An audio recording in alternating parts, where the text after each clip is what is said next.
see this? Nasty, all exposed, all that.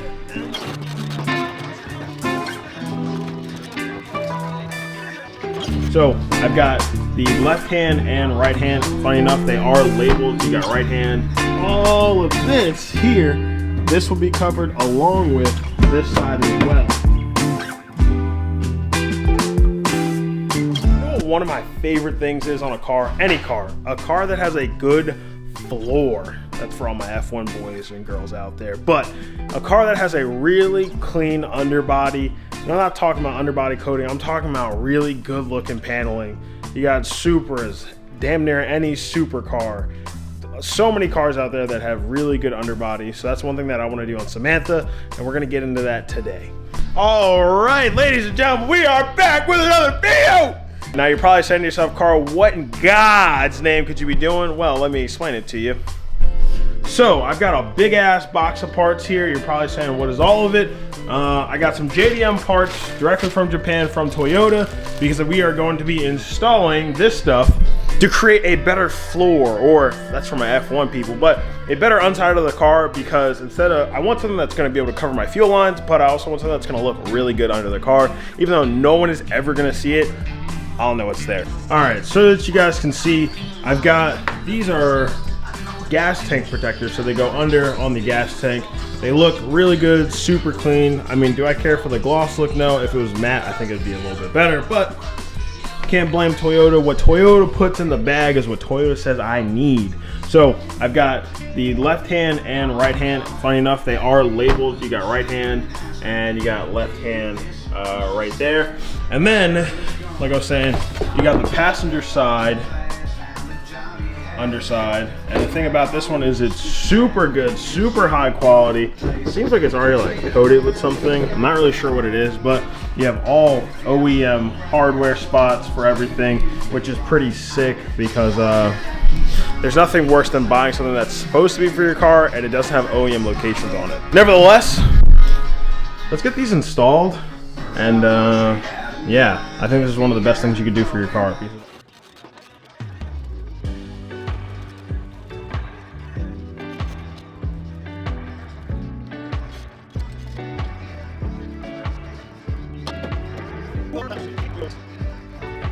Okay, so you see this?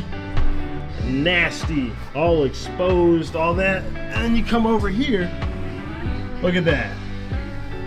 Holy shit. Looks really good.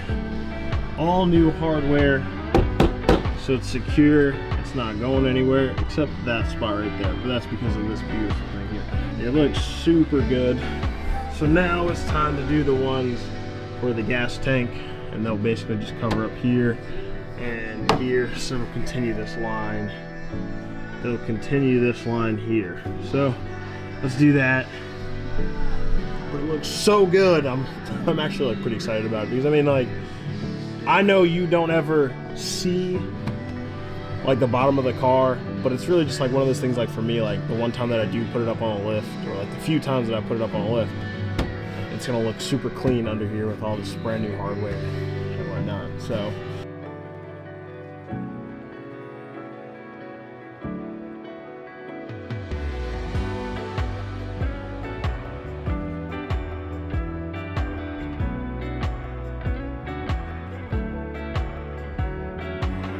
okay, let me show you guys what we're working with under the car now.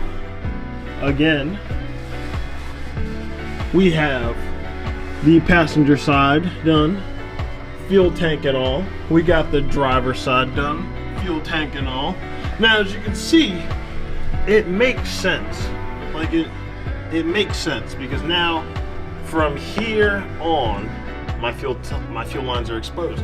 But everything going up towards my fuel tank, like where the top is, it's covered. Then, once I get the other one, when it comes in, should be here Monday, but all of this here, this will be covered along with this side as well.